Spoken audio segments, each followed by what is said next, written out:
परमात्म तत्व की प्राप्ति में देरी होने का एकमात्र कारण है उत्कट अभिलाषा की कमी, और इस कमी का कारण है सांसारिक सुख की चाहना। हमें परमात्मा की प्राप्ति हो जाए, हमारा कल्याण हो जाए, हमें तत्व ज्ञान हो जाए, हमारा भगवान में प्रेम हो जाए, हम जीवन मुक्त हो जाए, हम जन्म मरण से रहित हो जाए, हम सब दुखों से छूट जाए आदि। किसी भी एक बात की जोरदार इच्छा होनी चाहिए कि उसके बिना रह न सके। जैसे किसी के मन में यह जोरदार इच्छा हो जाए कि गंगा कैसे मिले, गंगा के पास में कैसे पहुंचे, गंगा को कैसे जाने, गंगा के दर्शन कैसे हो, और कोई जानकार आदमी सामने बहती हुई नदी की तरफ संकेत करके बता दे कि यही गंगा है, तो गंगा की प्राप्ति में कितनी देर लगी, क्या परिश्रम हुआ। पहले अपनी दृष्टि में वह नदी थी, अब दृष्टि चली गई कि यह तो गंगा है। इतनी ही बात है। एक बार किसी भाई ने सेठ जी श्री जयदयाल जी गोयंतका से कहा कि हमें भगवान के दर्शन करा दो। सेठ जी ने कहा कि भाई हमारी सामर्थ्य नहीं है। उसने फिर कहा तो सेठ जी बोले मैं दर्शन करा दूं तो आप मानोगे नहीं, अगर आप मान लोगे तो दर्शन करा देता हूं। उसने कहा कि आप सत्यवादी है, ऐसा प्रसिद्ध है, अतः आप कहोगे तो मैं मान लूंगा। सेठ जी उसको बाहर ले गए और सूर्य की तरफ संकेत करके बोले कि देखो ये भगवान है। वह भाई बोला कि सूर्य को तो हम नित्य ही देखते हैं। सेठ जी ने कहा कि शास्त्रों ने सूर्य को भगवान कहा है, ईश्वर कोटि के 5 देवताओं में भी सूर्य का स्थान है, अतः सूर्य भगवान है, इसमें क्या संदेह है। तात्पर्य है कि भगवान की प्राप्ति में देर नहीं है, परंतु उसकी प्राप्ति की उत्कट अभिलाषा नहीं है, इसीलिए देर हो रही है। अगर घर में कोई आदमी भूखा हो तो आप उसको दाल भात, हलवा पूरी आदि कुछ भी बनाकर दे सकते हैं, पर भूख नहीं दे सकते। भूख तो उसकी खुद की चाहिए। इसी तरह उत्कट अभिलाषा खुद की चाहिए। उत्कट अभिलाषा होने पर भगवत प्राप्ति में देरी का कारण ही नहीं है। आप देखने को तैयार और भगवान दिखने को तैयार, फिर देरी का कारण क्या है। भगवान की प्राप्ति बड़ी भारी सुलभ है, ऐसा सुलभ दूसरा कोई काम हो ही नहीं सकता।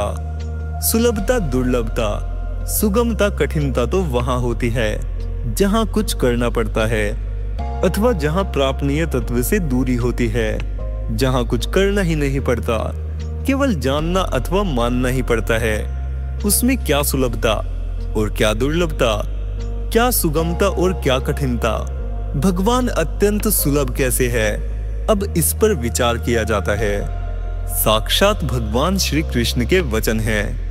बहुत जन्मों के अंत में, अर्थात मनुष्य जन्म में सब कुछ वासुदेव ही है। ऐसा जो ज्ञानवान मेरे शरण होता है वह महात्मा अत्यंत दुर्लभ है। तात्पर्य है कि मनुष्य, पशु, पक्षी, वृक्ष, खंबा, मकान, जमीन, कपड़ा आदि जो कुछ भी देखने, सुनने, चिंतन करने आदि में आ रहे हैं वह सब भगवान ही है। भगवान के सिवाय किंचिन मात्र भी दूसरी चीज नहीं है। इस बात को अभी वर्तमान में ही मान ले। स्वयं भगवान के वचन है, हे धनंजय, मेरे से बढ़कर इस जगत का दूसरा कोई किंचन मात्र भी कारण नहीं है। जैसे सूत की मणियां सूत के धागे में पिरोई हुई होती है, ऐसे ही संपूर्ण जगत मेरे में ही ओतप्रोत है। हे पृथानंदन, संपूर्ण प्राणियों का अनादि बीज मुझे जान। जितने भी सात्विक, राजस और तामस भाव है वे सब मेरे से ही होते हैं, ऐसा समझो, परंतु मैं उनमें और वे मेरे में नहीं हैं। हे अर्जुन, संपूर्ण प्राणियों का जो बीज है वह बीज मैं ही हूँ, क्योंकि मेरे बिना कोई भी चर अचर प्राणी नहीं है, अर्थात चर अचर सब कुछ मैं ही हूँ। जैसे बीज ही वृक्ष बना है, ऐसे ही भगवान ही संसार बने हैं। भगवान ही संपूर्ण स्थावर जंगम प्राणियों के बीज है। इतना ही नहीं, इसमें भी आगे भगवान कहते हैं, सत और असत भी मैं ही हूँ। संसार में सत और असत के सिवाय और कुछ नहीं है। संसार असत है, उसमें रहने वाला परम तत्व सत है। शरीर असत है, उसमें रहने वाला जीवात्मा सत है। शरीर संसार परिवर्तनशील है, जीवात्मा और परमात्मा अपरिवर्तनशील है। शरीर संसार नाशवान है, जीवात्मा और परमात्मा अविनाशी है। भगवान कहते हैं कि परिवर्तनशील भी मैं हूँ और अपरिवर्तनशील भी मैं हूँ, नाशवान भी मैं हूँ और अविनाशी भी मैं हूँ। अर्जुन भी कहते हैं, आप सत भी है, असत भी है और सत असत से परे जो कुछ भी है वह सब भी आप ही है। अब भगवान की प्राप्ति में देरी किस बात की है, परिश्रम किस बात का है? ये गंगा जी है, इसमें क्या देरी लगी, क्या परिश्रम पड़ा? भगवान तो गंगा जी से भी विलक्षण है। गंगा जी तो एक जगह है, पर भगवान सब जगह है। भगवान स्वयं कह रहे हैं कि सब कुछ मैं ही मैं हूँ, मेरे सिवाय और कुछ भी नहीं है। यदि कोई कहे कि इस बात पर हमारा विश्वास नहीं है, तो यह उसकी कमी है, तत्व की कमी नहीं है। भगवान पर विश्वास नहीं करेंगे तो क्या उस शरीर या संसार पर विश्वास करेंगे जो क्षणभंगुर है, नाशवान है? भगवान की वाणी पर तो विश्वास करते नहीं और चाहते हैं अपना कल्याण। यह कैसे संभव है? भगवान के वचनों पर विश्वास न करना भगवान का तिरस्कार है, अपराध है।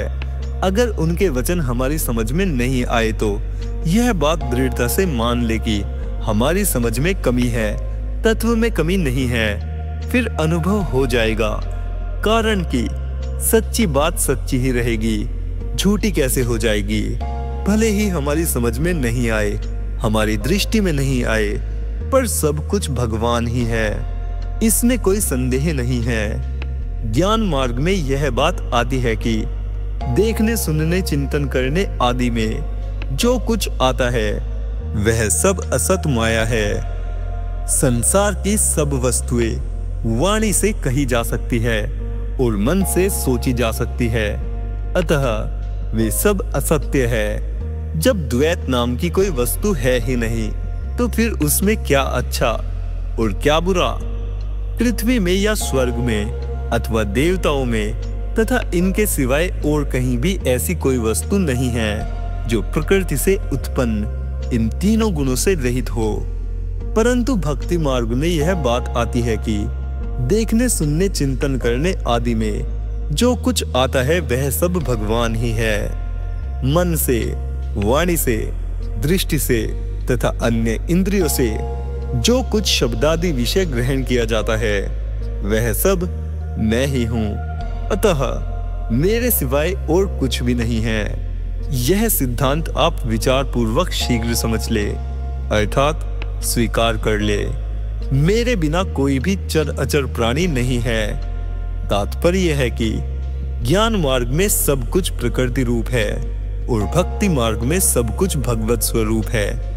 ज्ञान मार्ग जड़ता के त्याग में काम आता है और भक्ति मार्ग भगवान के प्रेम में काम आता है। ज्ञान मार्ग में परमात्मा संसार में व्याप्त है और भक्ति मार्ग में संसार रूप से परमात्मा ही है। ज्ञान मार्ग में गुण ही गुणों में बरत रहे हैं और भक्ति मार्ग में भगवान ही भगवान में बरत रहे हैं, अर्थात लीला कर रहे हैं। ज्ञान मार्ग में साधक अपने स्वरूप में स्थित होता है और भक्ति मार्ग में साधक भगवान के अर्पित होता है, भगवान का प्रेमी होता है। भगवान प्रेम के भूखे हैं, ज्ञान के नहीं। भक्त भगवान से प्रेम करता है और भगवान भक्त से प्रेम करते हैं, अतः उनमें प्रतीक्षण वर्धमान प्रेम होता है। सब कुछ भगवान ही है। इस बात को कोई जानना चाहे तो वह एकांत में बैठ जाए और यह प्रार्थना शुरू कर दे कि हे नाथ, मैं आपको कैसे जानूं? सब कुछ आप ही है, इसको मैं कैसे जानूं? कैसे जानूं? कैसे जानूं? इस तरह भीतर से लगन लगा दे। एक कहानी है, एक बहुत दरिद्र आदमी था। वह एक महात्मा के पास गया और बोला कि महाराज, मेरे पर बहुत कर्जा है, खाने पीने की, रहने की, कपड़े की बहुत तंगी है। ऐसी कृपा करो कि कर्जा उतर जावे। महात्मा ने पूछा कि तेरे घर में बड़ी चीज क्या है?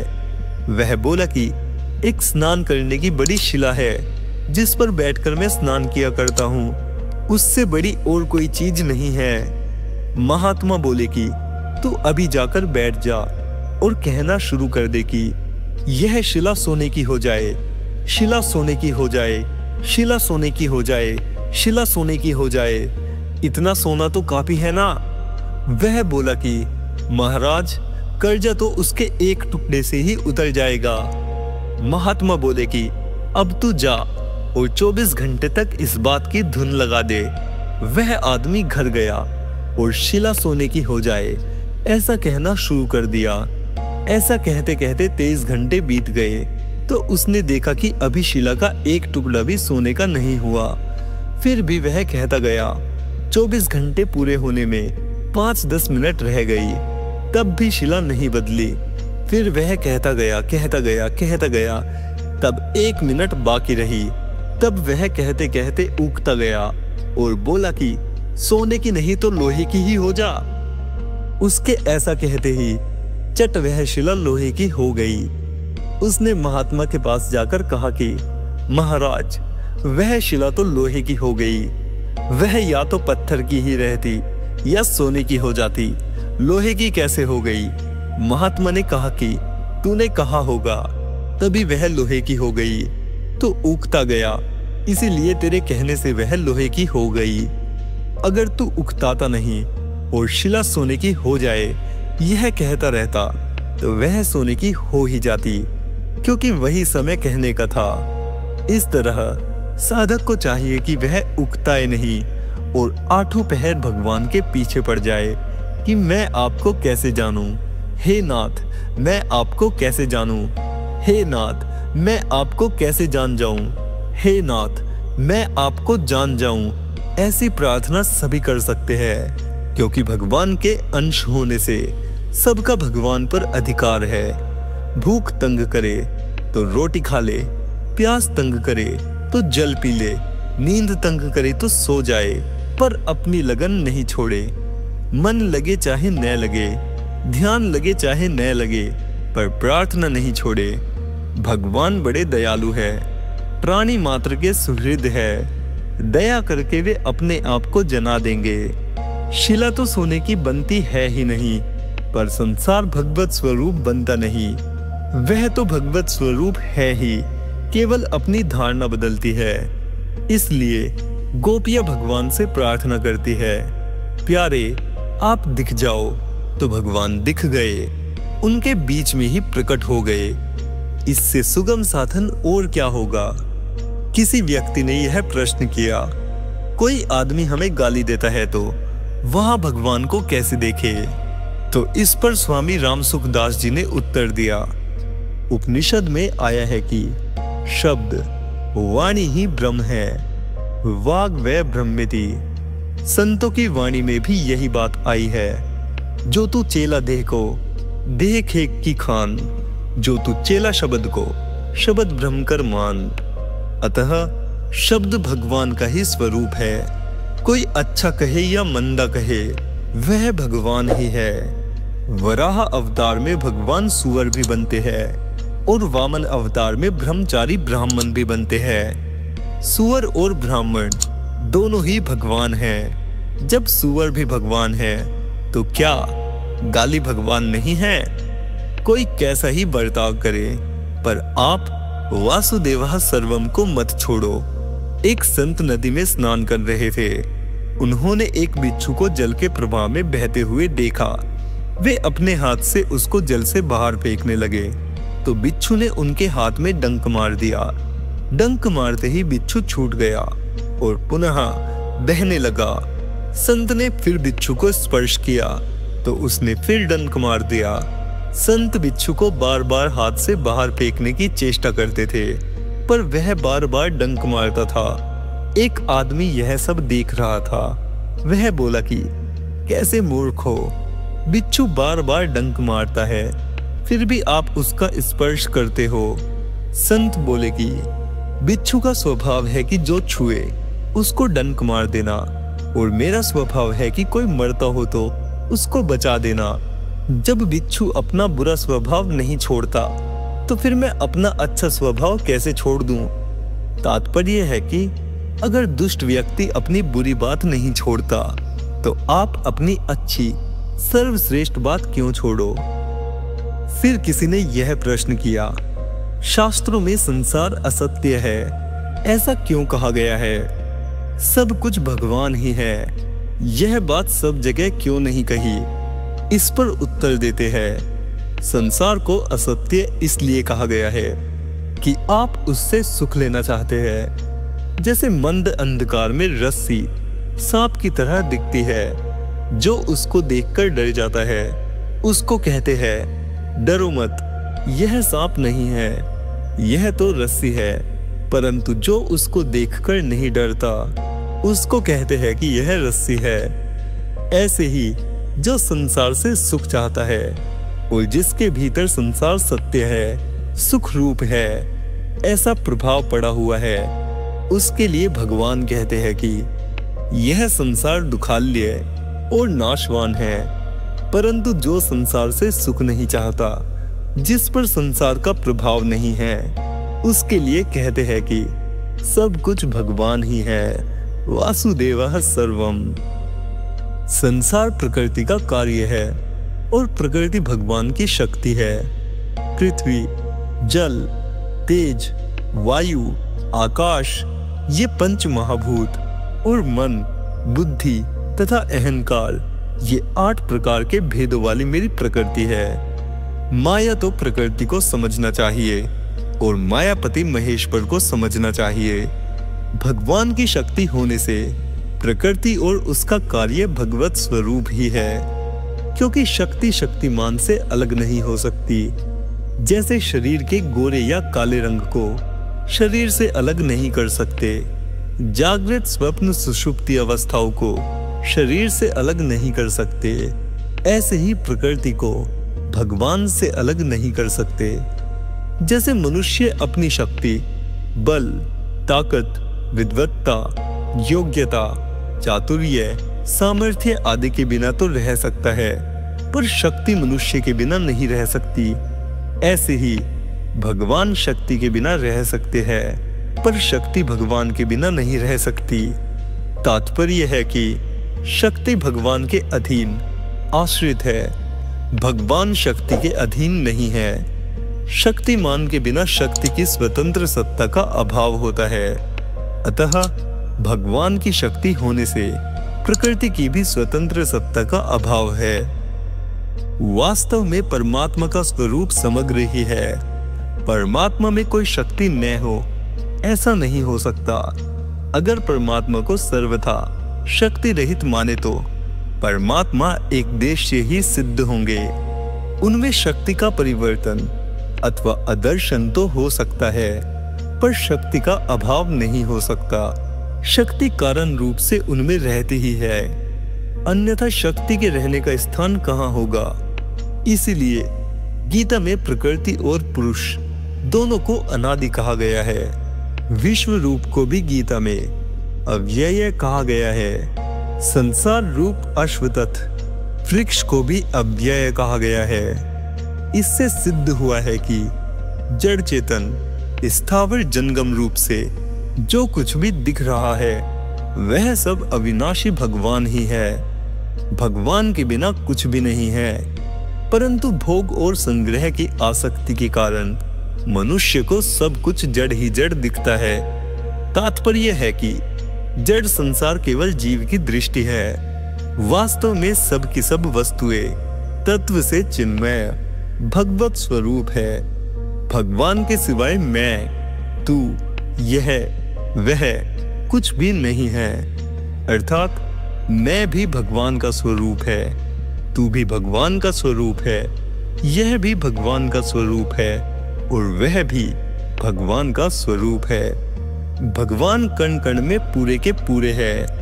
प्रहलाद जी के कहने पर भगवान नरसिंह रूप से खंबे में से प्रकट हो गए, क्योंकि वे वहां पहले से ही थे।